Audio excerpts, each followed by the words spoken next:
Dear student, welcome to Kataria pharmacy, जहाँ पढ़ाई होती है बिल्कुल फन और इंटरेस्टिंग वे में। तो पिछले वाले लेक्चर में हमने देखा था हेल्थ सिस्टम और नेशनल हेल्थ प्रोग्राम के बारे में। आज के लेक्चर में हम पढ़ने वाले हैं वही नेशनल हेल्थ प्रोग्राम जो पिछले वाले लेक्चर में हम कवर नहीं कर पाए थे, उनको अब इस लेक्चर में कवर करेंगे अपन। तो बिना टाइम वेस्ट किए आप कॉपी और पेन निकाल लीजिए और हम शुरू करते हैं आज का अपना ये लेक्चर। बच्चों, आज के लेक्चर का पहला प्रोग्राम है, उसका नाम है नेशनल मेंटल हेल्थ प्रोग्राम। इसका ऑब्जेक्टिव था provide mental health care and awareness. मतलब कि इसका गोल था लोगों तक मेंटल हेल्थ केयर पहुंचाए और लोगों को अवेयर करे। इस प्रोग्राम के फंक्शंस की बात कर लेते हैं अपन। तो पहला फंक्शन है इसका काउंसलिंग सर्विस। दूसरा फंक्शन है अर्ली डायग्नोसिस एंड ट्रीटमेंट। मतलब कि लोगों के काउंसलिंग करना, मतलब लोगों के मन की बात जानना, उनके मेंटल इलनेस का इलाज करना, का पता लगाना। दूसरा है प्रॉपर ट्रीटमेंट देना, मतलब कि लोगों को ढंग से ट्रीटमेंट देना किसी भी बीमारी या किसी भी हेल्थ से रिलेटेड। अब इस प्रोग्राम के आउटकम की बात कर लेते हैं अपन, वो है इंक्रीज मेंटल हेल्थ अवेयरनेस। मतलब कि लोगों में मेंटल हेल्थ इश्यूज को समझने की अवेयरनेस बढ़ गई है। इसी से देखा जा सकता है कि ये प्रोग्राम कितना हेल्पफुल है हमारे लिए। तो अब रोल ऑफ फार्मासिस्ट की बात कर लेते हैं अपन। इस प्रोग्राम में फार्मासिस्ट की क्या क्या रोल है? तो पहला रोल है डिस्पेंसिंग साइकाट्रिक मेडिकेशन। मतलब कि लोगों को मनोबल से जुड़ी हुई दवाएं देना, वो भी सेफ डोज और सेफ्टी के साथ। दूसरा है counselling patients about side effect. मतलब कि पेशेंट्स को बताना कि दवाई के क्या क्या साइड इफेक्ट हो सकते हैं, उनको कैसे हैंडल किया जा सकता है। तीसरा है रिड्यूस स्टिग्मा थ्रू अवेयरनेस। मतलब कि मेंटल इलनेस को लेकर जो भी लोगों के अंदर डर होता है, उसे फार्मासिस्ट दूर करता है। वो भी लोगों को मेंटल हेल्थ के बारे में अवेयर करके। इसी के साथ हम अगले प्रोग्राम पे चलते हैं, उसका नाम है जननी सुरक्षा योजना। इसका शॉर्ट फॉर्म है JSY। अब इसके ऑब्जेक्टिव पे आ जाते हैं अपन। इसका ऑब्जेक्टिव था increase institutional delivery among pregnant women's. मतलब कि पुअर प्रेग्नेंट वुमेन्स को हॉस्पिटल में डिलीवरी के लिए इंकरेज करना। ये इस प्रोग्राम का बहुत ही बड़ा ऑब्जेक्टिव था। अब इस प्रोग्राम के अपन आउटकम्स की बात कर लेते हैं अपन। इसका आउटकम है reduced maternal and infant mortality rate. मतलब कि माँ और बच्चे दोनों की डेथ रेट में कमी आई, यानी दोनों की जान बचती है। तो इस प्रोग्राम में अपन रोल ऑफ फार्मासिस्ट की बात कर लेते हैं। तो फार्मासिस्ट का क्या क्या रोल होता है इस प्रोग्राम में? पहला रोल है provide essential supplements like iron and calcium. मतलब कि प्रेग्नेंट वुमेन्स को आयरन कैल्शियम जैसे इंपोर्टेंट सप्लीमेंट देना, जिससे उनकी हेल्थ स्ट्रॉन्ग बनी रहे।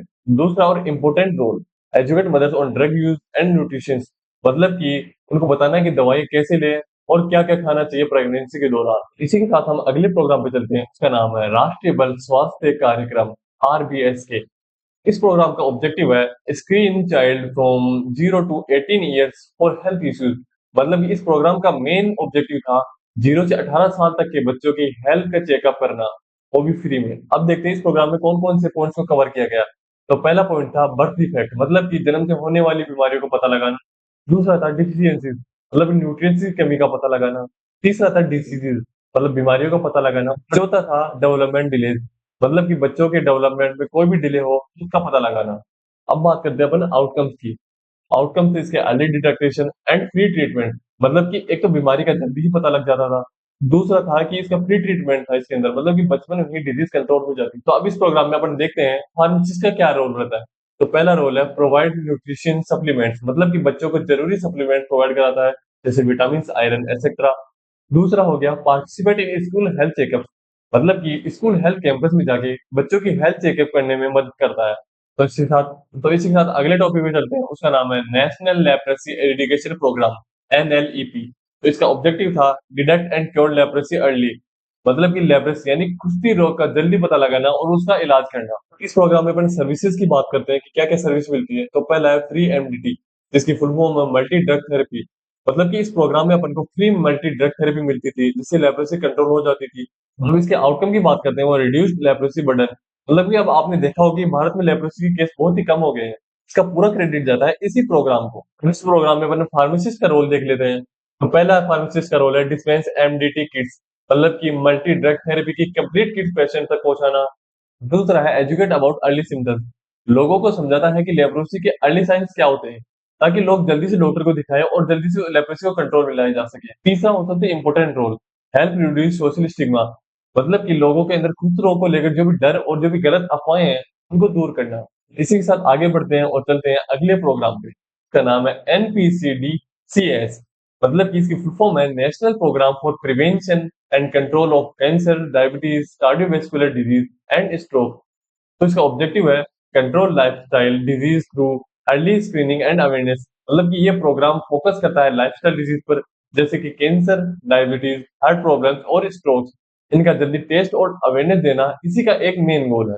तो इस प्रोग्राम के अपन अब आउटकम्स की बात करते हैं कि आउटकम क्या आया। तो इसका आउटकम है reduce risk and early management of NCDs, मतलब कि इससे लोगों में डिजीज का रिस्क कम हुआ है और अर्ली मैनेजमेंट पॉसिबल हो पाया है। तो इसके अंदर अपन फार्मासिस्ट के रोल की बात करते हैं। पहला रोल है monitor blood pressure and sugar, मतलब कि पेशेंट्स का बीपी और ब्लड शुगर चेक करना, वो भी रेगुलर बेसिस पे। दूसरा है प्रोवाइड मेडिसिन, मतलब कि जो भी रिक्वायर्ड मेडिसिन देना, जैसे कि डायबिटीज, बीपी या कोलेस्ट्रॉल की दवाएं देना। और तीसरा रोल है guide patients on health lifestyle, मतलब कि पेशेंट्स को लाइफस्टाइल की टिप्स देना, जैसे कि एक्सरसाइज करो, ऑयली फूड अवॉइड करो और स्ट्रेस कम करो। अब देखते हैं अपन अगला टॉपिक, वो है role of pharmacist in national health programme. Pharmacist are essential in ensuring the success of health programme. तो दोस्तों ये बात तो क्लियर है, हेल्थ प्रोग्राम की सक्सेस में फार्मासिस्ट का रोल बहुत ही इंपॉर्टेंट है। तो अब देखते हैं फार्मासिस्ट का इन हेल्थ प्रोग्राम के अंदर क्या रोल रहता है। तो पहला फंक्शन है मेडिसिन मैनेजमेंट। इस फंक्शन के अंदर फार्मासिस्ट का क्या रोल है, वो है dispense right medicine, maintain inventory, मतलब कि पेशेंट्स को सही दवाई देना और जो भी मेडिसिन है उनके प्रॉपर रखना। दूसरा फंक्शन है पब्लिक अवेयरनेस। इसके अंदर फार्मासिस्ट का क्या रोल है वो देखते हैं अपन।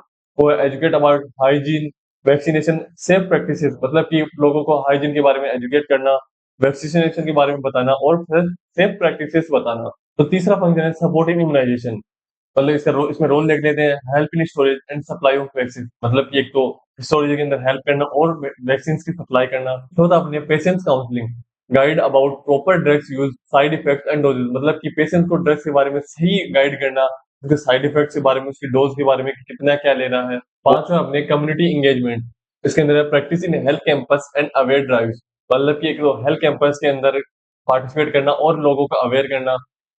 छठा अपने documentation, maintain record of drug uses and supplies, मतलब कि जो भी ड्रग्स लोगों को दी गई उसका रिकॉर्ड रखना और जो भी सप्लाईज आई उसका इन सब का रिकॉर्ड रखना। सातवां है स्क्रीनिंग सपोर्ट, मतलब कि help in basic screening, BP glucose, मतलब कि लोगों का बेसिक चेकअप करना, जैसे कि बीपी का, ग्लूकोज का, एक्सेट्रा। तो इसी के साथ हमारा आखिरी चैप्टर यही खत्म होता है और मैं आशा करता हूँ कि आपको सब कुछ समझ में आया होगा। अगर आपको कुछ भी समझ में नहीं आया किसी भी प्रोग्राम से रिलेटेड, तो आप हमारे को कमेंट कर सकते हो, ताकि हम आप जान सके कि आपको क्या समझ में नहीं आ रहा और उसको बाद में इम्प्रूव कर सके। तो इसी के साथ समझते रहिए, पढ़ते रहिए और फार्मासिस्ट बनते रहिए। तब तक के लिए ओके बाय।